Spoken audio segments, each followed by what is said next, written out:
Varthabharati top 20 ನ್ಯೂಸ್ಗೆ ಸ್ವಾಗತ. ಇವತ್ತಿನ ಪ್ರಮುಖ ಸುದ್ದಿಗಳ ಹೈಲೈಟ್ ನಿಮಗಾಗಿ ಇಲ್ಲಿವೆ. ಚಳಿಗಾಲದ ಶೀತ ಜ್ವರಕ್ಕೆ HMPV ಅಂತ ಹೆಸರು. ಚಳಿಗಾಲದಲ್ಲಿ ಶೀತ ಜ್ವರ ಸಾಮಾನ್ಯ, ಅದಕ್ಕೆ ಕಾರಣ ವೈರಾಣು. ಈ ಬಾರಿಯ ವೈರಾಣುವಿಗೆ HMPV ಅಂತ ಹೆಸರು. ಇದು ಅಪಾಯಕಾರಿ ವೈರಸ್ ಅಲ್ಲ ಅಂತ ತಿಳಿಸಿದ ಆರೋಗ್ಯ ಇಲಾಖೆಯ ಜಂಟಿ ನಿರ್ದೇಶಕ ಡಾ ಧನಂಜಯ್ TN. ಸಿಎಂಗೆ ತಜ್ಞ ವೈದ್ಯ ಶ್ರೀನಿವಾಸ್ ಕಕ್ಕಿಲಾಯ ಕಿವಿಮಾತು. ಸಾವಿರಾರು ವರ್ಷಗಳಿಂದ ಇಲ್ಲಿರುವ ವೈರಸ್ ಅನ್ನ ತಡೆಯೋಕೆ ಸಾಧ್ಯ ಇಲ್ಲ. ಭೀತಿ ಹುಟ್ಟಿಸುವ ಮಾಧ್ಯಮಗಳ ಹುಚ್ಚಿಗೆ ಪ್ರತಿಕ್ರಿಯೆ ಬೇಡ. ಮುಖ್ಯಮಂತ್ರಿ ಸಿದ್ದರಾಮಯ್ಯ ಅವರಿಗೆ ತಜ್ಞ ವೈದ್ಯ ಶ್ರೀನಿವಾಸ್ ಕಕ್ಕಿಲಾಯ ಕಿವಿಮಾತು. ಮಂಗಳವಾರದಿಂದ ಬಜೆಟ್ ಪೂರ್ವಭಾವಿ ಸಭೆ ಸಿಎಂ ಸಿದ್ದರಾಮಯ್ಯ. ಮಾರ್ಚ್ನಲ್ಲಿ ಮಂಡಿಸಲಿರುವ ಬಜೆಟ್ನ ಪೂರ್ವಭಾವಿ ಪ್ರಕ್ರಿಯೆಗೆ ಮಂಗಳವಾರ ಮುಖ್ಯಮಂತ್ರಿ ಸಿದ್ದರಾಮಯ್ಯ ಚಾಲನೆ. ಇಲಾಖಾವಾರು ಪ್ರಗತಿ ಪರಿಶೀಲನೆ, ಬಜೆಟ್ನಲ್ಲಿ ಅಳವಡಿಸಿಕೊಳ್ಳಬೇಕಾದ ಕಾರ್ಯಕ್ರಮಗಳ ಬಗ್ಗೆ ಅಧಿಕಾರಿಗಳ ಜೊತೆ ಚರ್ಚೆ.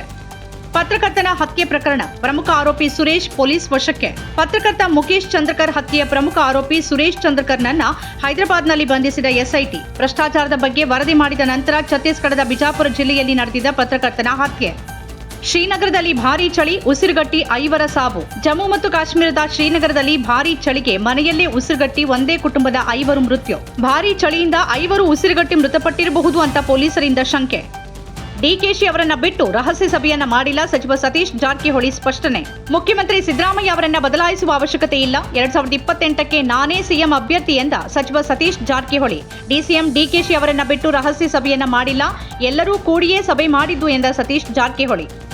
ನಾನು ಔತಣಕೂಟ ಕರಿತಿರ್ತೀನಿ, ಊಟದಲ್ಲಿ ರಾಜಕೀಯ ಬೆರೆಸಬೇಡಿ. DK ಶಿವಕುಮಾರ್. ನಿಮ್ಮ ಮನೆಗೆ ನಾವು, ನಮ್ಮ ಮನೆಗೆ ನೀವು ಬರೋದು ರಾಜಕೀಯದಲ್ಲಿ ಸಾಮಾನ್ಯ. ನಾನು ಆಗಾಗ ಔತಣಕೂಟ ಸಭೆಯನ್ನ ಕರಿತಿರ್ತೀನಿ ಎಂದ DCM DK ಶಿವಕುಮಾರ್. ಇದರಲ್ಲಿ ತಪ್ಪೇನಿದೆ ಅಂತ ಪ್ರಶ್ನಿಸಿದ DCM.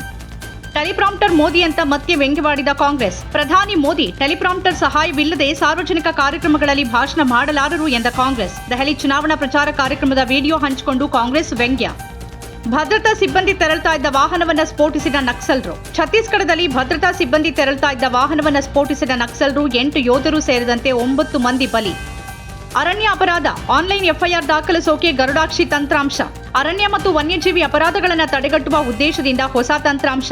ಕಾನೂನು ಚೌಕಟ್ಟು ಬಲಪಡಿಸೋಕೆ ಆನ್ಲೈನ್ ಮೂಲಕವೇ FIR ದಾಖಲಿಸೋಕೆ ಹೊಸ ತಂತ್ರಾಂಶ ಗರುಡಾಕ್ಷಿ ಅಭಿವೃದ್ಧಿ. ರಿಮ್ಸ್ನಲ್ಲಿ ಬಾಣಂತಿ ಸಾವು, ಸಾವಿನ ಸಂಖ್ಯೆ 12ಕ್ಕೆ ಏರಿಕೆ. ರಾಯಚೂರು ಜಿಲ್ಲೆಯಲ್ಲಿ ಬಾಣಂತಿಯರ ಸರಣಿ ಸಾವು ಮುಂದುವರಿಕೆ. ನಗರದ ರಿಮ್ಸ್ ಆಸ್ಪತ್ರೆಯಲ್ಲಿ ಮತ್ತೋರ್ವ ಬಾಣಂತಿ ಮೃತ್ಯು. ಅಧಿಕ ರಕ್ತದೊತ್ತಡದ ಸಮಸ್ಯೆಯಿಂದ ಮೃತಪಟ್ಟ ದೇವದುರ್ಗ ತಾಲೂಕಿನ ಹದ್ದಿನಾಳ ಗ್ರಾಮದ 24 ವರ್ಷದ ಸರಸ್ವತಿ. HMP ವೈರಸ್ನಿಂದ ತೊಂದರೆ ಇಲ್ಲ, ಸಚಿವ ದಿನೇಶ್ ಗುಂಡೂರಾವ್. ರಾಜ್ಯದಲ್ಲಿ 2 ಮಕ್ಕಳಲ್ಲಿ ಪತ್ತೆಯಾಗಿರುವ ಹ್ಯೂಮನ್ ಮೆಟೋನ್ಯೂಮೋ ವೈರಸ್ ಅಂದ್ರೆ HMPV ಹೊಸದಲ್ಲ, 2001ರಿಂದಲೂ ನಮ್ಮ ದೇಶದಲ್ಲಿದೆ. ಇದರಿಂದ ಯಾವುದೇ ಅಪಾಯವಿಲ್ಲ ಅಂತ ಆರೋಗ್ಯ ಸಚಿವ ದಿನೇಶ್ ಗುಂಡೂರಾವ್ ಹೇಳಿದ್ದಾರೆ. ಬಿದೂರಿ ಆಕ್ಷೇಪಾರ್ಹ ಹೇಳಿಕೆ, ಕಣ್ಣೀರಿಟ್ಟ ದೆಹಲಿ ಸಿಎಂ ಅತಿಶಿ ತಂದೆ ಬಗ್ಗೆ ಕಾಲ್ಕಾಜಿ ಕ್ಷೇತ್ರದ ಬಿಜೆಪಿ ಅಭ್ಯರ್ಥಿ ರಮೇಶ್ ಬಿದೂರಿ ಆಕ್ಷೇಪಾರ್ಹ ಹೇಳಿಕೆ. ದೆಹಲಿ ಮುಖ್ಯಮಂತ್ರಿ ಅತಿಶಿ ಕಣ್ಣೀರು. ಪ್ರಶ್ನೆಯೊಂದಕ್ಕೆ ಉತ್ತರಿಸುವ ವೇಳೆ ಅತಿಶಿ ಭಾವನಾತ್ಮಕವಾಗಿ ಪ್ರತಿಕ್ರಿಯೆ. ಭಾರತದಲ್ಲಿ ಬುಲೆಟ್ ರೈಲು ಸಂಚರಿಸುವ ಸಮಯ ದೂರವಿಲ್ಲ ಮೋದಿ. ಕಳೆದ ದಶಕದಿಂದ ರೈಲ್ವೆ ಕ್ಷೇತ್ರದಲ್ಲಿ ಭಾರಿ ಬದಲಾವಣೆಯಾಗಿದ್ದು ಇದು ಐತಿಹಾಸಿಕ ಪರಿವರ್ತನೆ ಆಗಿದೆ. ಭಾರತದಲ್ಲಿ ಬುಲೆಟ್ ರೈಲು ಸಂಚರಿಸುವ ಸಮಯ ದೂರ ಉಳಿದಿಲ್ಲ ಅಂತ ಪ್ರಧಾನಿ ನರೇಂದ್ರ ಮೋದಿ ಭರವಸೆ. ದೆಹಲಿ ಮಹಿಳೆಯರಿಗಾಗಿ ಪ್ಯಾರಿ ದೀದಿ ಯೋಜನೆ. ದೆಹಲಿ ಮಹಿಳೆಯರಿಗಾಗಿ ಪ್ಯಾರಿ ದೀದಿ ಯೋಜನೆ ಘೋಷಿಸಿದ ಕಾಂಗ್ರೆಸ್. ಪ್ರತಿ ತಿಂಗಳು 2,500 ರೂಪಾಯಿ ನೀಡುವುದಾಗಿ ದೆಹಲಿ ಕಾಂಗ್ರೆಸ್ ಭರವಸೆ. ದೆಹಲಿಯಲ್ಲಿ ಮೊದಲ ಗ್ಯಾರಂಟಿ ಭರವಸೆ ಪ್ರಕಟಿಸಿದ ಕರ್ನಾಟಕದ ಉಪಮುಖ್ಯಮಂತ್ರಿ DK ಶಿವಕುಮಾರ್. ಟೆಕ್ಕಿ ಅತುಲ್ ಸುಭಾಷ್ ಆತ್ಮಹತ್ಯೆ ಪ್ರಕರಣ FIR ರದ್ದತಿಗೆ ಹೈಕೋರ್ಟ್ ನಕಾರ. ಪತ್ನಿ ಮತ್ತು ಕುಟುಂಬ ಸದಸ್ಯರ ವಿರುದ್ಧ ಗಂಭೀರ ಆರೋಪ ಮಾಡಿ ಆತ್ಮಹತ್ಯೆ ಮಾಡಿಕೊಂಡಿದ್ದ ಟೆಕ್ಕಿ ಅತುಲ್ ಸುಭಾಷ್ ಆತ್ಮಹತ್ಯೆಗೆ ಪ್ರಚೋದನೆ ನೀಡಿದ ಆರೋಪ. ನಿಖಿತಾ ಸಿಂಘಾನಿಯಾ ಮತ್ತು ಕುಟುಂಬ ಸದಸ್ಯರ ವಿರುದ್ಧದ FIR ರದ್ದುಗೊಳಿಸೋಕೆ ಹೈಕೋರ್ಟ್ ನಿರಾಕರಣೆ. ಮಹಾರಾಷ್ಟ್ರ ರಾಜ್ಯದ ಪಾಲ್ಘಾರ್ ಜಿಲ್ಲೆಯಲ್ಲಿ 3.7 ತೀವ್ರತೆಯ ಭೂಕಂಪನ. ಈ ಘಟನೆಯಲ್ಲಿ ಯಾವುದೇ ಜೀವಹಾನಿ ಅಥವಾ ಆಸ್ತಿಪಾಸ್ತಿ ನಷ್ಟವಾಗಿಲ್ಲ ಎಂದ ಅಧಿಕಾರಿಗಳು. ಮಂಗಳೂರು 4 ಮಕ್ಕಳಿಗೆ ಜನ್ಮ ನೀಡಿದ ಮಹಿಳೆ. ಮಂಗಳೂರಿನ ಫಾದರ್ ಮುಲ್ಲರ್ ಆಸ್ಪತ್ರೆಯಲ್ಲಿ 4 ಮಕ್ಕಳಿಗೆ ಜನ್ಮ ನೀಡಿದ ಅಪರೂಪದ ಘಟನೆ. ತೆಲಂಗಾಣ ಮೂಲದ ಮಹಿಳೆ, 2 ಹೆಣ್ಣು ಮತ್ತು 2 ಗಂಡು ಮಕ್ಕಳ ಜನನ. ಇಂಡಿಯಾ ಗೇಟ್ ಅನ್ನ ಭಾರತ್ ಮಾತಾ ದ್ವಾರ ಅಂತ ಮರುನಾಮಕರಣ ಮಾಡಿ. ಇಂಡಿಯಾ ಗೇಟ್ ಅನ್ನ ಭಾರತ್ ಮಾತಾ ದ್ವಾರ ಅಂತ ಮರುನಾಮಕರಣ ಮಾಡುವಂತೆ ಒತ್ತಾಯಿಸಿದ ಬಿಜೆಪಿ ಅಲ್ಪಸಂಖ್ಯಾತ ಮೋರ್ಚಾ ಅಧ್ಯಕ್ಷ ಜಮಾಲ್ ಸಿದ್ದಿಕಿ ಪ್ರಧಾನಿ ನರೇಂದ್ರ ಮೋದಿಗೆ ಪತ್ರ ಬರೆದು ಆಗ್ರಹ.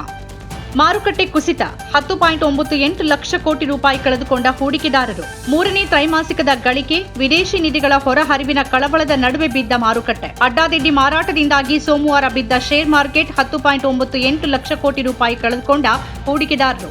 ನಮ್ಮ ಕಾರ್ಯಕ್ರಮಗಳನ್ನ ನೀವು ನೋಡ್ತಾ ಇದ್ರೆ ನಮ್ಮ ಚಾನೆಲ್ ಅನ್ನ ಸಬ್ಸ್ಕ್ರೈಬ್ ಮಾಡಿ, ಪಕ್ಕದ ಬೆಲ್ ಐಕಾನ್ ಒತ್ತಿ ನಮ್ಮನ್ನ ಬೆಂಬಲಿಸಿ. ಹಾಗೆ ನಮ್ಮ ಕಾರ್ಯಕ್ರಮಗಳನ್ನ ಲೈಕ್ ಮಾಡಿ, ಕಮೆಂಟ್ ಮಾಡಿ, ಅದನ್ನ ಬೇರೆಯವರಿಗೂ ವಾಟ್ಸಾಪ್ ಮೂಲಕ ಶೇರ್ ಮಾಡಿ. ನೀವು ಹೀಗೆ ಮಾಡಿದಾಗ ನಮ್ಮ ಚಾನೆಲ್ ಮತ್ತಷ್ಟು ಜನರಿಗೆ ತಲುಪಲು ನೀವು ನಮ್ಮೊಂದಿಗೆ ಸಹಕರಿಸಿದ ಹಾಗಾಗುತ್ತೆ. ಇದು ನೀವು ಯಾವುದೇ ಖರ್ಚಿಲ್ಲದೆ ಕೆಲವೇ ಸೆಕೆಂಡುಗಳಲ್ಲಿ ನೀಡಬಹುದಾದ ಸಹಕಾರ. ಧನ್ಯವಾದಗಳು.